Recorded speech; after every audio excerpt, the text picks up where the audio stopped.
नमस्कार मित्रांनो, या घडीची सर्वात मोठी अपडेट समोर येऊ लागली आहे। थेट नाशिक जिल्ह्यातून भाजप आणि भाजपच्या वरिष्ठ नेत्यांची झोप उडवून देणारी बातमी। भाजपच्या संकल्प रथाला नागपूरमधून लोकांनी अक्षरशः लावलं पळून। इथे रथ उभा करू नका असे म्हणत अक्षरशः अधिकाऱ्यांनाही लोकांनी पळवलं। मित्रांनो, नेमका काय तो व्हिडिओ बघूया। काय तो व्हिडिओ सध्या महाराष्ट्रामध्ये भारतीय जनता पार्टी आपल्या संकल्प रथाला प्रत्येक जिल्ह्याच्या ग्रामीण भागामध्ये फिरवत आहे। नरेंद्र मोदींनी केलेल्या वेगळ्या विकास कामांचं त्या ठिकाणी प्रदर्शन मांडत आहेत आणि ही कामं केली असं दाखवत आहेत। मात्र सध्या वाढलेली महागाई, शेती पिकांना न मिळालेला भाव अशा बऱ्याच समस्या लोकांना येत आहेत।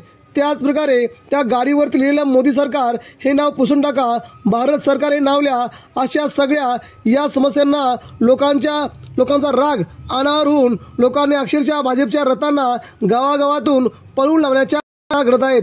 कोल्हापूर, पुणे, सोलापूर, नाशिक या वेगवेगळ्या या घडत असतानाच सध्या भाजप येणाऱ्या आगामी लोकसभेच्या निवडणुकीच्या दृष्टिकोनातून हा सर्वात मोठा धक्का मानला जात आहे। मोदी सरकार संकल्प रथाला हा होणारा गावकऱ्यांकडून विरोध येणाऱ्या लोकसभेत भाजपचा दारुण पराभव होऊ शकतो का, अशी शक्यता सध्या सगळींकडून व्यक्त होते।